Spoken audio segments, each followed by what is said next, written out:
Bab 1526. Pada hari ini, seorang pria parubaya dengan kemeja biru tiba-tiba keluar dari hutan iblis surgawi yang misterius. Dia tampan dan anggun. Pria parubaya berdiri diam setelah berjalan keluar dari hutan setan langit. "Kamu bajingan dari istana Tianshan, apakah kamu masih bersembunyi di sini untuk mengawasiku? Kamu benar-benar tidak tahu harus berbuat apa." Petik 2. Pria parubaya berbaju biru itu melirik ke arah kekosongan di kejauhan, dan mau tidak mau tersenyum dingin. "Bagaimana mungkin? Saya memiliki spanduk formasi Void yang diberikan oleh penguasa istana secara pribadi, yang menutupi ruang dan waktu di mana saya berada, dan bahkan Raja Iblis Dong Huang tidak dapat melihat melalui itu. Siapa orang ini? Mengapa kamu melihat semuanya sekaligus? Mungkinkah dia?" Petik 2. Dalam kehampaan, ada seorang lelaki tua duduk bersila, dan wajahnya berubah drastis saat ini. "Kemarilah." Pria parubaya berbaju biru mengulurkan tangannya dan meraihnya. Boom! Kekuatan mengerikan turun dari langit, langsung diberikan pada lelaki tua itu, dan kemudian menarik lelaki tua itu, tergantung di depan lelaki parubaya berbaju biru, tidak bisa bergerak. "Kamu memang patriark dari klan monster Wilderness Timur. Kamu masih hidup." Petik 2. Orang tua itu tidak ragu saat ini, ketakutan dan berteriak. "Tahukah Anda, dengan kekuatannya, bahkan beberapa Raja Iblis pun bisa bertarung, tapi tanpa diduga dia begitu rentan di depan pria parubaya ini. Saya khawatir hanya leluhur Yaozu yang memiliki kekuatan yang begitu mengerikan. Mengetahui bahwa saya masih hidup, Anda masih berani datang ke sini untuk memata-matai, apakah Anda menjadi tidak sabar? Istana Tianshan Anda sangat baik, Anda telah menguji garis bawah saya selama ini. Apakah menurut Anda saya mudah untuk menggertak?" Pria parubaya berbaju biru itu berkata sambil mencibir. "Maaf, leluhur iblis." Pria tua itu buru-buru memohon belas kasihan, dan dia merasakan niat membunuh pria parubaya itu. Engah, begitu dia memohon belas kasihan, pria parubaya berbaju biru itu mengulurkan tangannya dan menghancurkan tubuh pria tua itu seperti memecahkan telur. Kemudian pria parubaya berbaju biru itu mengulurkan jarinya, ternoda darah dan daging lelaki tua itu, dan dengan cepat menggambar simbol emas yang mendominasi di kehampaan dengan daging dan darah sebagai tinta. "Pergilah." Pria parubaya dengan kemeja biru melambaikan lengan bajunya, dan mengirimkan simbol emas itu ke ruang dan waktu yang jauh. Dalam sekejap mata, simbol emas ini melesat keluar dari hutan belantara timur dengan kecepatan luar biasa, meraung menuju ujung benua. Simbol emas ini tidak hanya sangat cepat, tetapi juga mengeluarkan suara gemuruh, dan kemanapun ia lewat, langit bergetar. Pada hari ini, orang-orang di seluruh benua Hongmeng mendengar suara gemuruh yang menggelegar dari langit di atas benua. Apa itu? Ada banyak master dengan kemampuan persepsi yang kuat di daratan, menggunakan kekuatan supernatural penglihatan mereka. Mereka tidak dapat menahan keterkejutan ketika melihat simbol emas melesat tinggi di langit. Rune ini memiliki aura iblis yang kuat, dan mengandung kekuatan iblis yang menakutkan. Dari kelihatannya, itu pasti milik ras monster hutan belantara timur. Tanpa diduga, dia masih hidup, dan dia masih tinggal di hutan belantara timur. Ada juga banyak lelaki kuat dari generasi tua yang mengenali asal-usul simbol emas ini dan berseru kaget. Setelah sekitar selusin napas, simbol emas menyapu langit di separuh benua, sebelum datang ke istana yang megah, dan kemudian meledak, mengguncang ruang dan waktu dengan keras. Itu leluhur klan monster liar timur. Tanpa diduga, naga tua ini masih hidup, dan tampaknya dalam keadaan sehat. Di dalam istana, sosok tinggi yang diselimuti hukum bercahaya tiba-tiba membuka matanya, melontarkan dua tatapan tajam, dan berbicara. "Penguasa istana Dewa Surgawi, Jiao tua ini selalu disebut orang gila, dia bisa melakukan apa saja, dan sekarang saya tidak tahu bagaimana situasi sebenarnya, jadi lebih baik tidak memprovokasi dia untuk saat ini. Setelah saya mengetahui situasi sebenarnya, saya akan membunuhnya secara pribadi." Dia, Tuan Istana berpikir sejenak dan berkata pada dirinya sendiri, "Beri perintah untuk menarik semua orang di tanah air timur." Tuan Istana berkata dengan keras keluar istana. Pada saat yang sama, Dong Huang, di depan hutan setan langit, pria parubaya berbaju biru melangkah maju dan menghilang. Setelah beberapa saat, di depan markas faksi Ziwei, ruang tertentu dengan lembut beriak, dan kemudian sesosok keluar dari ruang itu. Itu adalah pria parubaya berkemeja biru. Ini memang tradisi jalan kaisar. Setelah periode penurunan yang begitu lama, masih ada semburat kemuliaan. Pria parubaya berbaju biru melihat ke markas faksi Ziwei dan berkata dengan lembut. Kemudian, matanya tiba-tiba melihat sekeliling faksi Ziwei. Benar saja, ada beberapa orang yang ingin menyerang faksi Ziwei. Pria parubaya berbaju biru itu mencibir. Kemudian dia tiba-tiba mengulurkan tangan besar, memperbesarnya terus-menerus, dan langsung berubah menjadi tangan raksasa yang menutupi langit, memancarkan kekuatan monster yang menakutkan, menekan langit dan bumi ini. Keluar, pria parubaya berbaju biru itu berteriak, melambaikan tangannya yang besar, meraih kelima lelaki tua itu dari kejauhan, dan memegangnya di telapak tangannya, seolah memegang 5 ekor ayam seperti anak laki-laki. Siapa kamu? Mengapa Anda melakukannya untuk kami? Petik 2. Senior, kamu datang ke Sekte Ziwei mungkin karena warisan cara kaisar. Kami berlima bukan dari Sekte Ziwei. Senior, kamu mungkin salah paham. Tolong biarkan kami pergi, kami akan segera pergi, dan kami tidak akan bersaing dengan Anda untuk mendapatkan warisan jalan kaisar. Petik 2. Kelima lelaki tua itu terkejut dan marah, membuat keributan lagi dan lagi. Mereka mengira lelaki parubaya berbaju biru ini juga datang untuk mendapatkan warisan kaisar. Siapa orang ini? Kapan Wastelen Timur kita memiliki tuan yang begitu menakutkan? Petik 2. Mungkinkah orang ini bukan dari hutan belantara timur kita, tapi dari daerah lain di daratan? Petik 2. Kelima lelaki tua itu diam-diam mengirim suara dan bertanya satu sama lain. Aku tidak datang ke sini untuk warisan kaisar, aku datang ke sini khusus untuk kalian. Petik 2. Pria parubaya berbaju biru berkata dengan acuh tak acuh.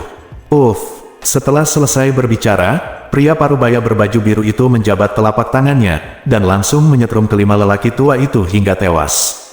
Mulai sekarang aktif, tidak ada yang bisa memprovokasi Anda lagi fraksi Ziwei, jika tidak, ini adalah akhirnya. Petik 2. Pria parubaya berbaju biru berkata dengan ringan. Meskipun kata-katanya sederhana, ketika menyebar, sepertinya menggelinding seperti guntur, mengguncang dunia. Saat ini, Ye Yunfei telah mengetahui bahwa dia telah meninggalkan kuil leluhur, dalam satu langkah dan keluar dari gerbang gunung. Melihat pria parubaya berbaju biru. Terima kasih, senior, telah datang membantu. Petik 2. Ye Yunfei mengepalkan tinjunya dan berkata, sebenarnya, Ye Yunfei dengan kasar menebak identitas pria parubaya berbaju biru itu. Hehe, teman kecil Su Fei, kamu tidak harus sopan. Omong-omong, saya juga ingin mengucapkan terima kasih atas hadiah Anda. Petik 2. Pria parubaya berbaju biru itu berkata sambil tersenyum.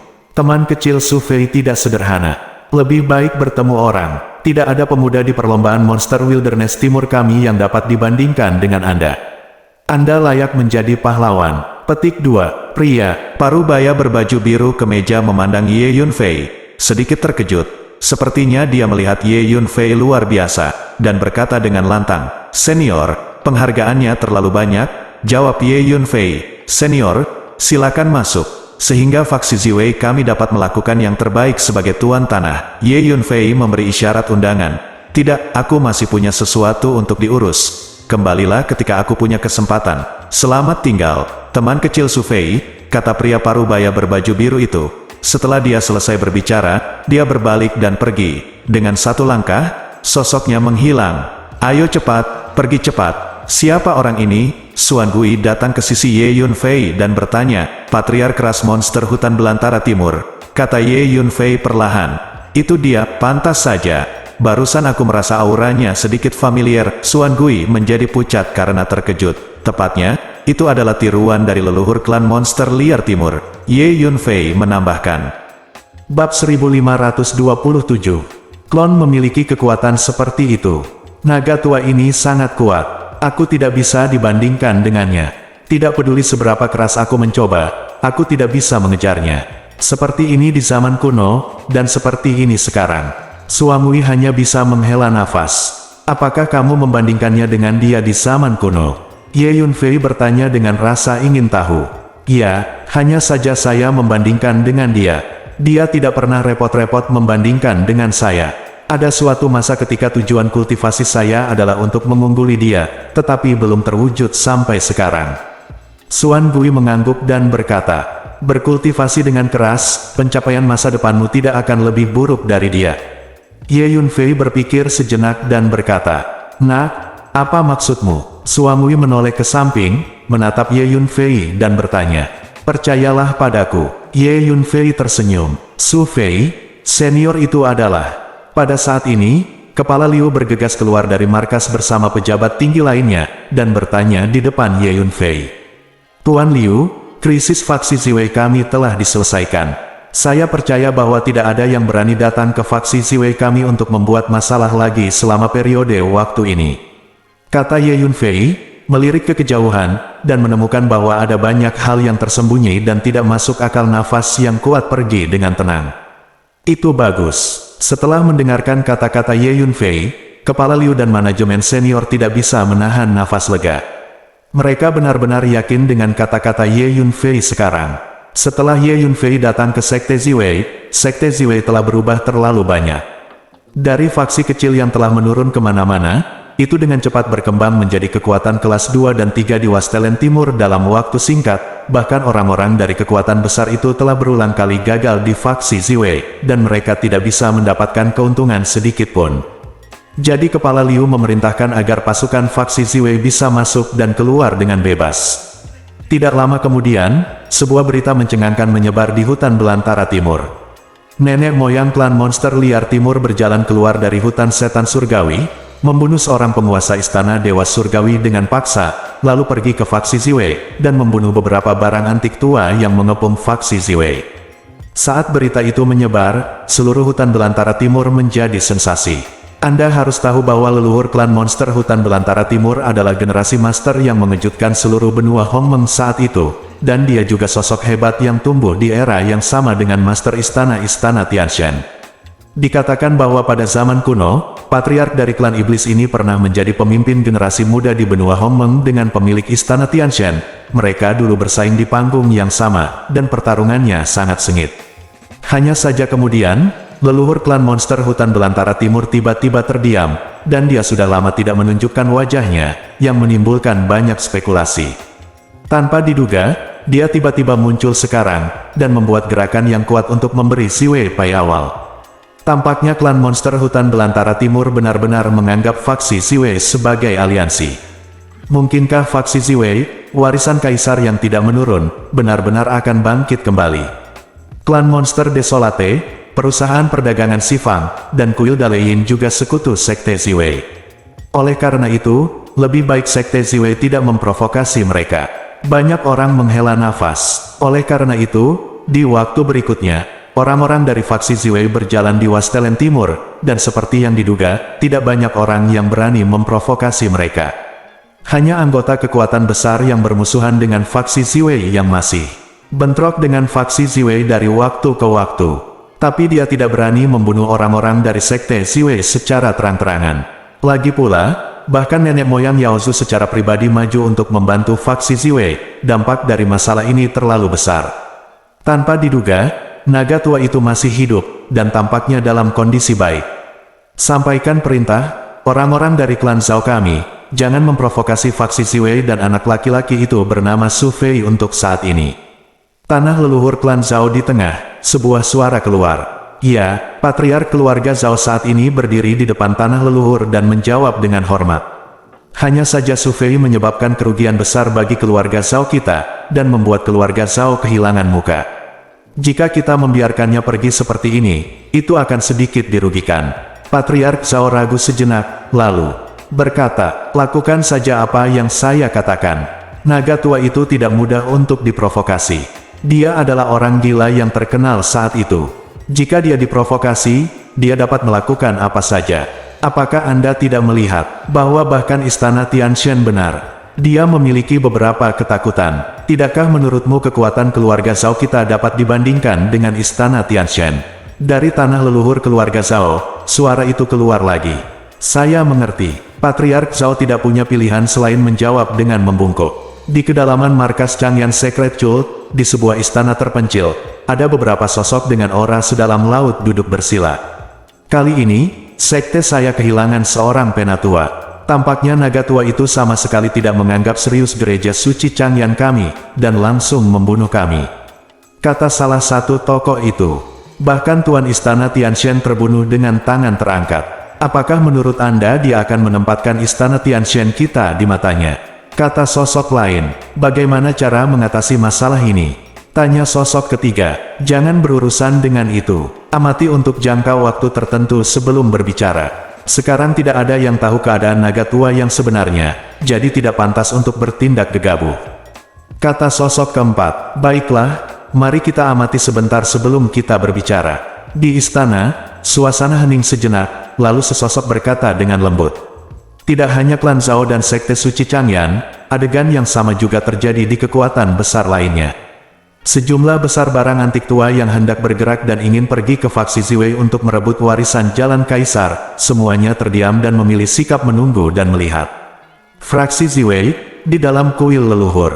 Wah, jika naga tua itu tidak datang, apakah kamu akan mengambil tindakan sendiri untuk menghadapi orang-orang itu?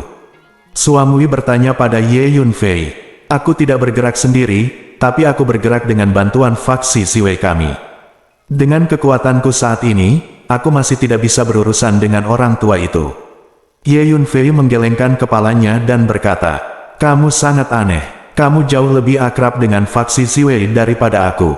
Bahkan formasi penjaga telah diaktifkan kembali olehmu. Kamu tidak akan menjadi pemimpin tertentu atau pengasingan tingkat tinggi dari faksi Ziwei kami di zaman kuno. Seorang anak haram di luar, atau seorang murid yang direkrut di luar. Suan Gui menatap Ye Yunfei dengan dua mata, melihat ke atas dan ke bawah, seolah ingin melihat melalui Ye Yunfei. Berhentilah mempelajariku, tidak ada gunanya. Kamu tidak bisa melihat latar belakangku. Kamu hanya perlu tahu bahwa tujuanku adalah membuat faksi Ziwei bangkit kembali. Ye Yunfei tersenyum ringan. Oke, Suan Gui menatap Ye Yunfei sebentar, tapi tidak bisa melihat apa-apa, jadi dia harus menyerah. Selanjutnya, aku mungkin harus meninggalkan faksi Ziwei dan bepergian ke luar negeri untuk sementara.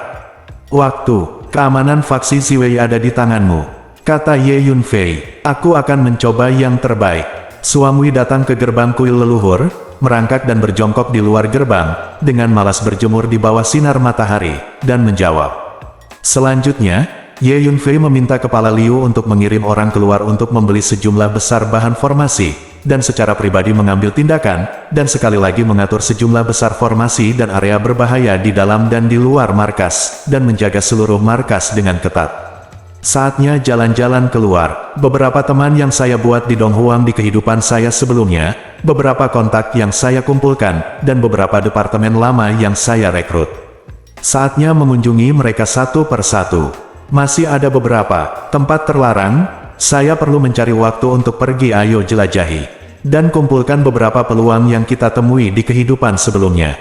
Petik 2. Berdiri di puncak gunung, melihat keluar dari markas, Ye Yunfei berkata dengan lembut. Dalam kehidupan sebelumnya, Ye Yunfei memiliki kehidupan yang penuh gairah di Eastern Wastelen, mendapatkan banyak teman, dan merekrut banyak pengikut setia. Periode penuh gairah inilah yang meletakkan dasar yang kuat bagi Ye Yunfei untuk tumbuh menjadi kaisar langit di masa depan. Sekarang, Ye Yunfei berencana mengunjungi kenalan lama itu. Beberapa waktu lalu, setelah Ye Yunfei datang ke Donghuang, sebagian besar energinya dihabiskan untuk faksi Ziwei, dan dia fokus pada bagaimana meningkatkan kekuatan faksi Ziwei. Sekarang perkembangan sekte Ziwei berada di jalur yang benar. Ye Yunfei merasa bahwa dia akhirnya memiliki waktu untuk berjalan di sekitar hutan belantara timur. Juga, dalam sejarah panjang, sekte Ziwei kita telah kehilangan banyak hal. Hal-hal itu selalu menjadi milik sekte Ziwei kita. Kita perlu menemukan kesempatan untuk mendapatkan kembali barang-barang itu, kata Ye Yunfei lembut. Fraksi Ziwei, sebagai tradisi ortodoks yang ditinggalkan oleh Kaisar Surga, telah dipandangi oleh banyak orang kuat di seluruh benua Hongmeng sejak zaman kuno. Dalam sejarah faksi Ziwei, telah diserang oleh musuh asing beberapa kali dan merampok banyak barang berharga. Ye Yunfei berencana untuk mengambil kembali barang-barang ini. Satu hal lagi, apakah Kaisar Ziwei hidup atau mati? Di mana dia sekarang? Ye Yunfei menoleh untuk melihat ke kuil leluhur, dan berkata pada dirinya sendiri. Ye Yunfei mengerti bahwa sangat sulit bagi seorang kaisar agung untuk benar-benar jatuh. Biarpun dia benar-benar jatuh, mungkin dia akan terus bertahan hidup di dunia ini dengan cara lain. Jadilah teladan bagi diri Anda sendiri. Kaisar kehancuran kuno, Kaisar Ziwei, dan aku. Awalnya, Kaisar Langit adalah eksistensi teratas di 3000 dunia. Mengapa begitu banyak Kaisar Langit mengalami kecelakaan? Apakah ini kebetulan, atau apakah ada energi misterius yang menargetkan surga? Tanda tanya. Kaisar Ye Yunfei berpikir pada dirinya sendiri. Cepat atau lambat, aku akan menyelidiki dengan jelas. Setelah berpikir sejenak, Ye Yunfei berkata pada dirinya sendiri. Bab 1528. Kemudian, Ye Yunfei datang ke pegunungan, di mana ada lebih dari selusin puncak yang bergulung. Ratusan orang dari istana King Yun semuanya tinggal di sini. Tuan istana. Begitu orang-orang di istana King Yun melihat Ye Yunfei mendekat, mereka keluar untuk menyambutnya satu persatu. Kekuatan semua orang tampaknya telah meningkat pesat selama ini. Ye Yunfei melirik ke arah kerumunan dan berkata dengan lega, Tuan istana, benua Hongmeng memang dunia tingkat tinggi. Energi dan hukum yang ada di langit dan bumi di sini jauh lebih tinggi daripada yang ada di alam Changhuang. Berkultivasi di dunia ini membuat kemajuan kita jauh lebih cepat dari sebelumnya, kata seorang diaken. Ya, ini juga alasan mengapa orang-orang di benua Hongmeng umumnya lebih kuat daripada orang-orang di alam Changhuang. Selain itu, ini adalah markas besar Sekte Ziwei, dan juga merupakan tempat di mana Zong Tian diindah. Semua orang tinggal di sini dengan damai pikiran, dan akan ada banyak kekuatan. Peningkatan besar. Jika Anda tidak memiliki sumber daya kultivasi yang cukup, Anda dapat memintanya dari Tuan Liu, saya sudah menyapanya. Petik 2. Ye Yunfei berkata dengan keras. Tuan istana, kami mengerti. Semua orang menjawab, Bos, saya tidak berencana untuk tinggal di sini untuk bermeditasi. Saya ingin keluar dan bersenang-senang di benua Hongmeng untuk mengasah keterampilan pedang saya. Dengan cara ini, akan lebih bermanfaat bagi kultivasi saya. Dugu Huan berjalan tiba-tiba, membuka Said dengan keras. Oke, kamu keluar, tapi hati-hati. Petik 2. Ye Yunfei merasakan napas Dugu Huan, dan mengangguk setuju. Kemajuan kekuatan Dugu Huan selama periode ini sangat mencengangkan, jauh di depan yang lain di istana King Yun. Baginya, pergi keluar memang lebih bermanfaat. Pedang Qianjue Anda telah dikembangkan menjadi sekitar 700 pedang. Tanya Ye Yunfei. Ya, semakin jauh ke belakang Qianjue Dao, semakin sulit untuk maju. Setiap pedang setara dengan mengalami keadaan pikiran, dan menerobos keadaan pikiran dapat membuat kemajuan. Namun, setiap kali pedang dimajukan, kekuatan yang meningkat akan lebih besar. Pada akhirnya 100 pisau terakhir akan menggabungkan latihan dao pisau dan penanaman jiwa dan tubuh menjadi satu, dan berlatih pisau pada saat itu melatih pikiran. Dugu Huan dikatakan, yah, tampaknya pemahamanmu tentang Qianjue Dao semakin dalam. Ingat, sebenarnya, setiap seni bela diri di dunia, yang dikembangkan hingga tingkat tertinggi, terkait dengan latihan jantung. Petik 2. Ye Yunfei mengangguk setuju. Terima kasih bos, atas bimbinganmu. Kalau begitu aku akan keluar, kata Dugu Huan. Sangat cepat, tidak apa-apa, kamu membawa barang-barang ini bersamamu. Ye Yunfei menjentikkan jarinya, dan 3 cincin ruang terbang keluar dan mendarat di depan Dugu Huan. Setiap cincin luar angkasa diisi dengan berbagai sumber daya kultivasi yang berharga. Dugu Huan mengambil 3 space ring, mengucapkan selamat tinggal kepada semua orang, berbalik dan pergi, terlihat sangat segar dan rapi. Orang ini, melihat punggung Dugu Huan, Ye Yunfei hanya bisa menggelengkan kepalanya dan tersenyum kecut. Dugu Huan selalu melakukan sesuatu dengan lugas, dan memiliki kepribadian yang menyendiri, dan suka menyendiri. Hal ini tidak pernah berubah. Setelah Dugu Huan pergi, Ye Yunfei mengambil kumpulan sumber daya kultivasi lainnya dan membagikannya ke istana King Yun dan lainnya. Kemudian, Ye Yunfei menemukan kepala Liu, menjelaskan sesuatu, dan kemudian diam-diam meninggalkan markas fraksi Ziwei. Di Donghuang saat ini, tidak ada kekuatan yang akan memprovokasi faksi Ziwei untuk saat ini, jadi Ye Yunfei tidak perlu khawatir. Selanjutnya, Ye Yunfei berjalan di Eastern Wasteland, dan di sepanjang berbagai tempat yang pernah dia tinggali di kehidupan sebelumnya. Dia pergi mengunjungi satu persatu, mengingat tahun-tahun yang lalu. Meninjau kembali jejak kaki masa lalu dan mengenang masa lalu, Ye Yunfei tergerak dan dihargai. Di tempat-tempat yang akrab ini, ada segala macam suka dan duka Ye Yunfei.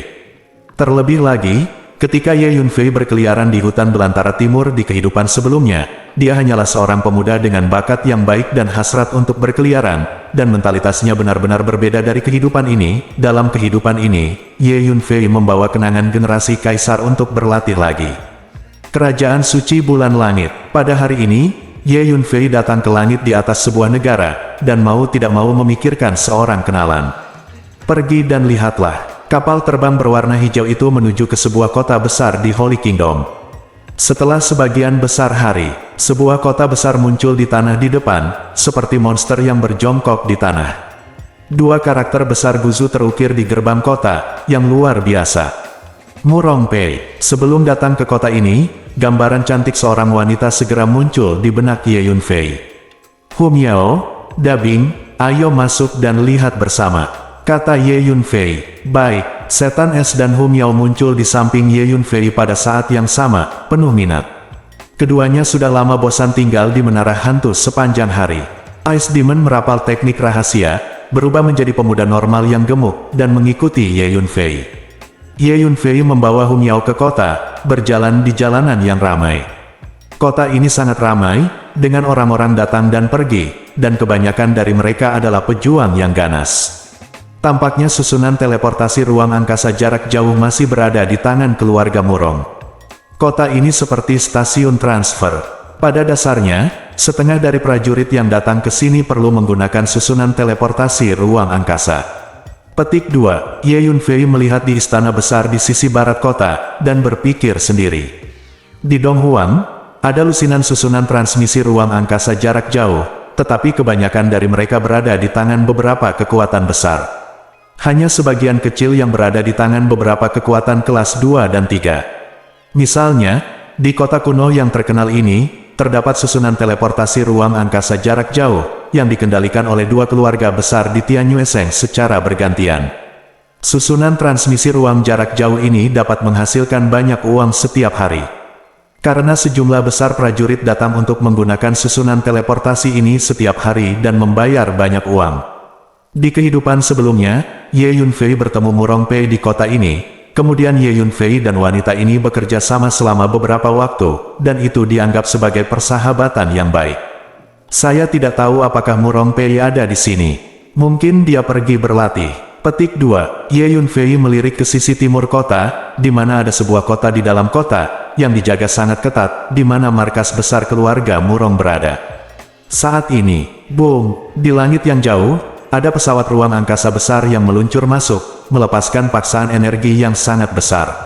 Siapa yang membuat pertunjukan sebesar itu? Di kota Guzu, semua orang melihat ke atas dan menebak dengan rasa ingin tahu. Dalam sekejap mata, pesawat ruang angkasa datang ke langit di atas kota Guzu, membuat bayangan besar. Orang-orang dari keluarga Murong, dengar, mulai besok, susunan teleportasi di kota Guzu akan berada di bawah kendali keluarga Meng kami. Dan semua anggota keluarga Murong akan segera pergi, jika tidak, jangan salahkan kami karena bersikap kasar. Sekelompok orang keluar dari pesawat luar angkasa. Di depan, seorang lelaki tua berpakaian abu-abu mengangkat suaranya dan berkata dengan keras. Dan, mulai sekarang, susunan teleportasi di kota Guzu akan selalu menjadi milik keluarga Meng kami, dan tidak ada hubungannya dengan keluarga Murongmu. Pria tua berbaju abu-abu itu terus berbicara, suaranya mengguncang langit. Kamu keluarga Meng terlalu licik. Susunan teleportasi di kota Guzu selalu dikendalikan oleh dua keluarga kami secara bergantian, dan setiap keluarga telah mengelolanya selama 5 tahun. Kapan itu akan menjadi milik keluarga Mengmu? Jangan pikirkan itu. Suara marah terdengar, dan kemudian seorang pria parubaya naik ke udara dengan wajah marah. Huff. Jangan salahkan aku karena tidak mengingatkanmu. Keluarga Meng kami telah bergabung dengan Sekte Suci Changyan dan secara resmi menjadi kekuatan tambahan dari Sekte Suci Changyan. Memerangi keluarga Murongmu dengan keluarga Meng kami sama saja dengan bertarung dengan Changyan Sekte Suci. Apa konsekuensinya? Serius? Pikirkan dengan jelas. Petik 2. Pria tua berpakaian abu-abu dari keluarga Meng berkata sambil mencibir. Bab 1529. Kultus Suci Changyan. Ekspresi Ye Yunfei menjadi gelap saat mendengar ini. Perseteruan antara Ye Yunfei dan Sekte Suci Changyan tidaklah kecil. Apa, keluarga Meng Anda telah berlindung di Changyan Secret Cult? Pria parubaya dari keluarga Murong tidak bisa membantu tetapi mengubah wajahnya ketika mendengar ini. Itu benar, jadi saya menyarankan keluarga Murong Anda untuk tidak bersaing dengan keluarga Meng kami untuk susunan teleportasi ini di masa depan. Jika tidak, keluarga Murong Anda akan dihancurkan, Pria tua itu berkata dengan dingin. Bahkan jika keluarga Meng Anda bergabung dengan Sekte Suci Changyan, jadi apa? Itu urusan Anda sendiri. Formasi teleportasi ini selalu dikendalikan oleh dua keluarga kami, dan keluarga Murong kami juga memiliki andil. Keluarga Meng Anda telah berlindung setelah bergabung dengan Sekte Suci Changyan, apakah Anda hanya ingin mengambil susunan teleportasi ini secara terbuka? Terlalu sombong, keluarga Murong kami tidak setuju. Wajah pria parubaya itu tidak pasti, dia ragu sejenak, lalu dia mengertakkan gigi dan menjawab dengan suara lantang, jalan. Terlebih lagi, keluarga Murong kita hanya mengendalikan susunan teleportasi selama 3 tahun kali ini, dan masih ada 2 tahun lagi. Pria parubaya itu menambahkan, keluarga Murong kita tidak akan pernah menyetujui tuntutan keluarga Meng Anda yang tidak masuk akal. Tanda seru, petik 2, anggota keluarga Murong bergegas keluar, berdiri di belakang pria parubaya itu, semuanya penuh amarah, dan mereka semua berteriak. Apakah kemarahan berguna? Anda keluarga Murong tidak begitu sombong sehingga Anda tidak takut dengan Sekte Suci Changyan. Sekelompok idiot, apakah Anda tidak tahu kekuatan Sekte Suci Changyan dan keluarga Murong Anda? Izinkan saya mengatakannya lagi, mulai besok, formasi teleportasi di kota Guzu akan berada di bawah kendali keluarga Meng kami. Kalian semua keluarga Murong harus keluar dari kota Guzu, jika tidak, Anda akan menanggung akibatnya. Baiklah. Saya telah menyampaikan kata itu, bagaimana melakukannya, Anda bisa mengetahuinya sendiri. Menghadapi kemarahan anggota keluarga Murong, dia tampak meremehkan dan berkata dengan acuh tak acuh. Petik 2, ngomong-ngomong, saya hampir lupa mengingatkan Anda bahwa tidak hanya orang-orang dari keluarga Meng kami yang akan datang besok, tetapi Sekte Suci Changyan juga akan mengirim utusan untuk datang. Saya harap keluarga Murong Anda masih bisa sekuat Anda sekarang. Berjalan. Petik 2. Setelah lelaki tua berpakaian abu-abu itu selesai berbicara, dia berbalik dan berjalan ke pesawat luar angkasa, lalu pesawat luar angkasa itu pergi dalam sekejap. Anggota keluarga Murong berdiri di tempatnya, dengan wajah yang sangat jelek. Keluarga Meng sendiri, keluarga Murong secara alami tidak akan takut, karena kekuatan kedua keluarga sebenarnya hampir sama. Pada zaman kuno, untuk bersaing memperebutkan susunan teleportasi kota Guzu, kedua keluarga mengalami banyak pertempuran berdarah dan menderita banyak korban jiwa. Belakangan, pejabat tinggi, kedua keluarga memilih untuk berdamai. Setelah berdiskusi, kedua keluarga bergantian mengontrol formasi teleportasi ini telah berlangsung selama 5 tahun. Selama bertahun-tahun, kedua keluarga hidup damai dan keharmonisan, dan mereka telah berkembang dengan sangat baik dengan mengandalkan formasi teleportasi ini. Tanpa diduga, hal seperti itu tiba-tiba terjadi sekarang. Mungkinkah susunan teleportasi ini benar-benar akan diserahkan kepada keluarga Meng? Begitu keluarga Murong kita kehilangan kendali atas formasi teleportasi ini, kekuatan kita pasti akan memburuk dan menjadi semakin lemah. Dengan dukungan dari Sekte Suci Changyan dan kendali keluarga Meng atas susunan teleportasi ini, pasti akan menjadi semakin kuat, akan mudah untuk berurusan dengan keluarga Murong kita saat itu. Petik 2, Semua orang di keluarga Murong menghela nafas. Laporkan masalah ini ke Patriark segera. Pria parubaya dari keluarga Murong berkata dengan suara yang dalam. Tanpa diduga, keluarga Meng justru berlindung di Sekte Changyan. Dengan dukungan dari Sekte Suci Changyan, diperkirakan susunan teleportasi ini pasti akan jatuh ke tangan keluarga Meng. Meski kekuatan keluarga Murong bagus, mereka tidak sebaik Sekte Suci Changyan, itu terlalu jauh. Di kota, banyak orang menghela nafas secara diam-diam. Aku tidak bisa membayangkan bahwa Sekte Changyan yang bermartabat begitu rakus, mencampuri kepentingan dua keluarga kelas 2 dan 3. Faktanya, Sekte Suci Changyan lah yang menyukai susunan teleportasi di kota Guzu, jadi mereka menaklukkan keluarga Meng. Datang lagi untuk menindas keluarga Murong, lalu singkirkan formasi teleportasi ini. Melihat ini, Ye Yunfei tidak bisa menahan cibiran di dalam hatinya. Setengah hari kemudian, sejumlah besar orang dari keluarga Murong datang terus-menerus untuk menjaga di sekitar istana di sisi barat kota, tempat susunan teleportasi berada. Pada akhirnya, kepala keluarga Murong dan kedua tetua juga datang sendiri, semuanya dengan ekspresi serius. Apakah dia benar-benar mengatakan bahwa utusan Sekte Suci Changyan akan datang besok? Patriark Murong berdiri di depan istana dan bertanya dengan ekspresi muram. Ya, kita semua mendengarnya dengan telinga kita sendiri. Pria parubaya itu berdiri di depan Patriark dan berkata dengan hormat. Patriark Murong dan kedua tetua terdiam setelah mendengar ini. Pada saat ini, Ye Yunfei berjalan dengan Ice Demon dan Hum Yao. Berhenti, siapa kamu? Sebelum ketiga Ye Yunfei mencapai istana, mereka dihadang oleh beberapa penjaga dari keluarga Murong. Aku ingin menemukan patriarkmu, Ye Yunfei berkata dengan keras. Mencari patriark kita, pergi ke samping. Mengapa para junior muda mencari patriark kita? Apakah menurutmu, patriark kita begitu bebas sehingga semua orang akan bertemu dengannya? Teriak salah satu penjaga. Para penjaga memandang Ye Yunfei, Ice Demon dan Hum Yao masih muda, jadi mereka tidak bisa melihatnya. Saya menyarankan Anda untuk segera melapor. Saya di sini kali ini untuk membantu keluarga Murong Anda mengatasi kesulitan saat ini, kata Ye Yunfei. Nyatanya, di kehidupan sebelumnya, keluarga Murong kemudian berkembang menjadi kekuatan di bawah, yang setara dengan departemen lama Ye Yunfei. Jadi Ye Yunfei memutuskan untuk membantu. Kamu ingin membantu keluarga Murong kita mengatasi kesulitan saat ini. Para penjaga tercengang saat mendengar ini, dan menatap Ye Yunfei dari atas ke bawah. Ya, saya tidak punya banyak kesabaran. Pergi dan laporkan. Kalau tidak, saya tidak akan peduli. Petik 2. Ye Yunfei menjadi sedikit tidak sabar. Nah, apakah kamu serius? Sikap Ye Yunfei membuat penjaga ini tidak dapat diprediksi. Oke, nak, kamu tunggu, aku akan melaporkan sekarang. Tapi, kamu sebaiknya tidak berbohong kepada kami, jika tidak, kamu akan menyesalinya. Petik 2. Beberapa penjaga berdiskusi dengan suara rendah. Lalu salah satu penjaga berbalik dan lari sepanjang jalan, laporkan ke Patriark Murong dan kedua tetua. Apa, bocah itu bilang dia datang untuk membantu keluarga Murong kita melewati kesulitan. Kepala, keluarga Murong dan kedua tetua semuanya tercengang setelah mendengar laporan penjaga. Mereka memandang Ye Yunfei, melihat ke atas dan ke bawah, lalu menunjukkan ekspresi tidak percaya. Itu hanya omong kosong. Kedua tetua itu menggelengkan kepala mereka lebih langsung. Patriark, bukankah anak ini mencoba menambah penghinaan karena dia melihat Sekte Suci Changyan dan keluarga Meng menekan keluarga Murong? Kita, salah satu tetua berkata dengan nada buruk, tidak, bukan seperti itu. Realem pemuda ini hanya di alam destiny, yang masih sangat lemah.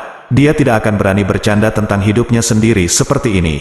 Selain itu, Anda tahu, meskipun ranahnya tidak tinggi, dia memiliki semacam sumur kuno kolam yang dalam, perasaan yang tak terduga, dan nafas tertahan. Kekuatan jiwaku tidak bisa merasakannya memasuki tubuhnya. Sepertinya orang ini pasti luar biasa. Mari kita pergi dan melihat apa yang dia harus dikatakan.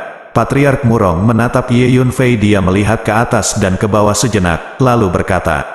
Bab 1530. Patriark Murong membawa dua tetua untuk berdiri di depan Ye Yunfei. Saya Murong Ze, kepala keluarga Murong.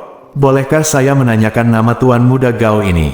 Kepala keluarga Murong sangat sopan, karena dia bisa melihat bahwa Ye Yunfei tidak sederhana. Meskipun dia hanya seorang pemuda dengan kekuatan alam takdir, dia memiliki rasa misteri yang begitu tenang sehingga orang tidak bisa melihatnya.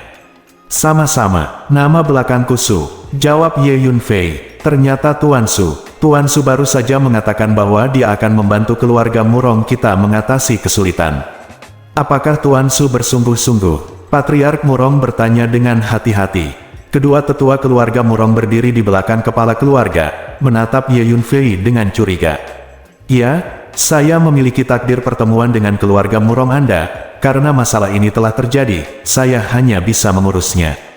Ye Yunfei mengangguk. Tuan muda Su memiliki takdir pertemuan dengan keluarga Murong kita. Di mana Anda mulai dengan ini? Petik 2. Kepala keluarga Murong tertegun dan tidak bisa menahan diri untuk bertanya. Rahasianya tidak boleh dibocorkan. Ye Yunfei tersenyum ringan, dan tidak berbicara dalam-dalam, tampak agak misterius. Karena meski alasannya diceritakan, Patriark Murong tidak akan mempercayainya. Ini, Patriark Murong sedikit ragu. Jangan mencoba menanyakan tentang asalku, kamu akan tahu cepat atau lambat. Mari kita pikirkan tentang situasi keluarga Murongmu saat ini. Untuk keluarga Murong, masalah terbesar bukanlah keluarga Meng, tetapi Sekte Changyan. Keluarga Meng telah naik ke Sekte Suci Changyan, dan keluarga Murong Anda tidak memiliki kekuatan untuk melawannya. Jadi Anda hanya dapat menyerahkan susunan teleportasi dengan patuh, jika tidak, Anda hanya akan musnah. Selain itu, keluarga Murong dan keluarga Meng memiliki keluhan yang sudah berlangsung lama. Telah terjadi pesta belanja di zaman kuno, dan itu adalah perseteruan. Keluarga Meng pasti tidak akan membiarkan keluarga Murong pergi dengan mudah. Jadi, bahkan jika keluarga Murong Anda meninggalkan susunan teleportasi di kota Guzu, itu bukan hari yang baik. Ye Yunfei tertawa. Setelah mendengarkan analisis Ye Yunfei, Patriark Murong dan kedua tetua mengubah wajah mereka secara drastis. Mungkinkah keluarga Murong kita takut pada keluarga Meng? Paling buruk, kita telah berperang melawan mereka. Petik 2. Seorang penatua mendengus dingin. Ye Yunfei tersenyum ringan, tetapi tidak berbicara. Jika sebelumnya, keluarga Murong kami memang tidak takut dengan keluarga Meng, tetapi sekarang berbeda. Keluarga Meng naik ke Sekte Suci Changyan, apa yang harus kita perjuangkan? Petik 2. Patriark Murong tiba-tiba menghela nafas pelan, dan berkata, Penatua tidak berbicara lagi, karena apa yang baru saja dia katakan hanyalah kata-kata marah. Tuan Su berkata bahwa dia akan membantu keluarga Murong kita mengatasi kesulitan. Saya tidak tahu apakah Tuan Su punya cara untuk berurusan dengan Chang bagaimana dengan Yan Shengjiao dan keluarga Meng. Tiba-tiba Patriark Murong bertanya. Kedua tetua itu juga menatap Ye Yunfei. Tunggu mereka datang besok. Petik 2. Jawab Ye Yunfei.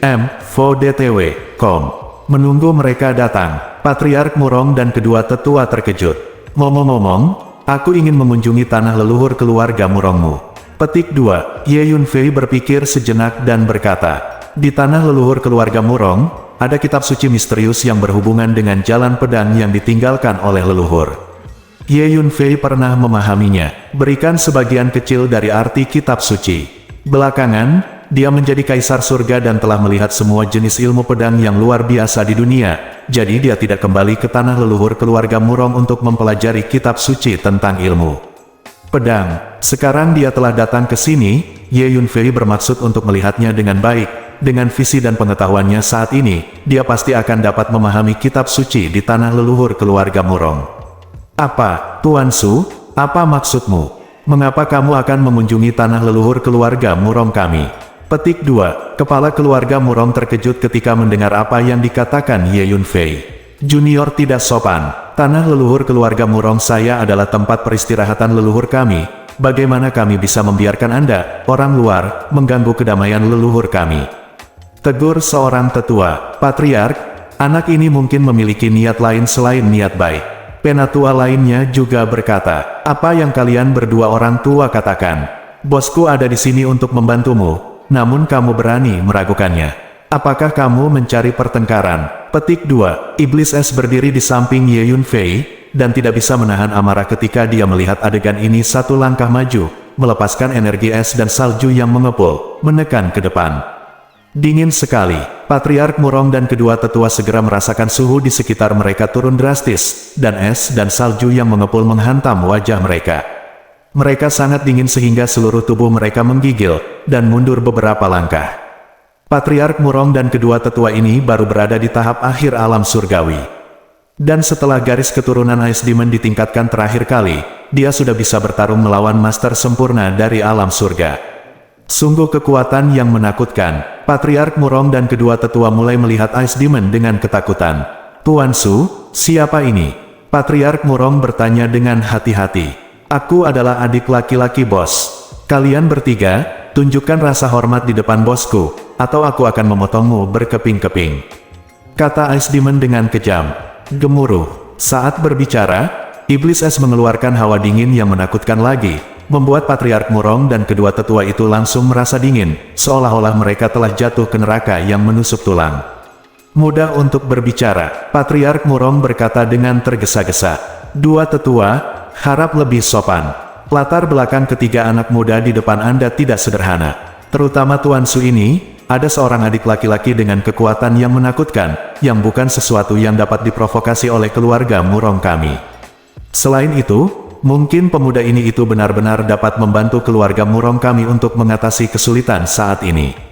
Mulai sekarang, kami akan berusaha sebaik mungkin untuk berteman dengan Tuan Su ini. Dia mungkin satu-satunya harapan bagi keluarga Murong kami." Setelah melihat kekuatan Ice Demon, kepala keluarga Murong melahirkan beberapa harapan. Diam-diam berkata kepada kedua tetua, "Karena Tuan Su ingin mengunjungi tanah leluhur keluarga Murong kita, saya setuju. Tuan Su, ayo pergi sekarang." Petik 2. Patriark Murong mengertakkan gigi dan setuju. Patriark Murong cukup lugas, "Jangan khawatir, dengan adanya aku, keluarga Murong akan baik-baik saja." Ye Yunfei tertawa. Keluarga Murong ini sebenarnya adalah departemen lama Ye Yunfei, dan Ye Yunfei secara alami akan melindunginya. "Bagus, saya percaya Tuan Su." Patriark Murong mengangkat semangatnya dan menjawab. Jadi, Patriark Murong segera mengeluarkan pesawat ruang angkasa, secara pribadi membawa Ye Yunfei, Ice Demon dan Humiao ke dalam pesawat ruang angkasa, dan menuju markas keluarga Murong. Setelah sekian lama, dia tiba di kota besar lain di kerajaan suci Tianyu. Kota ini disebut Kota Murong, tempat markas besar keluarga Murong berada. Kota Murong tidak jauh dari kota Guzu, hanya setengah hari perjalanan jauhnya. Patriark Murong membawa Ye Yunfei masuk ke kota dan datang langsung ke timur kota. Ada gunung yang tinggi di sini. Ada aula leluhur kuno di gunung ini adalah aula leluhur keluarga Murong. Di aula leluhur tua diabadikan sebuah patung batu, yang adalah duduk bersila orang tua itu memiliki pedang batu yang diletakkan di lututnya, tubuhnya lurus seperti pedang. Meskipun dia hanya patung batu, dia masih memiliki niat tajam untuk menembus langit. Saya kembali ke sini lagi. Melihat patung batu yang dikenalnya di depannya, Ye Yunfei tidak bisa tidak berkata dengan emosi. Di kehidupan sebelumnya, Ye Yunfei juga datang ke sini untuk belajar pencerahan. Tapi kali itu Murong Pei membawa Ye Yunfei dengan tenang. Kali ini, Patriark Murong secara pribadi membawanya. "Tuan Su, ini adalah leluhur keluarga Murong kami." Patriark Murong naik untuk memberi penghormatan kepada patung batu, dan kemudian berkata kepada Ye Yunfei, "Ayah, siapa dia?" Pada saat ini, suara wanita yang jernih terdengar, dan kemudian seorang wanita muda yang cantik datang dari jauh dan mendarat di depan aula leluhur. "Murong Pei ada di sini." Ye Yunfei tersenyum dan menoleh untuk melihat wanita muda itu. Bersambung.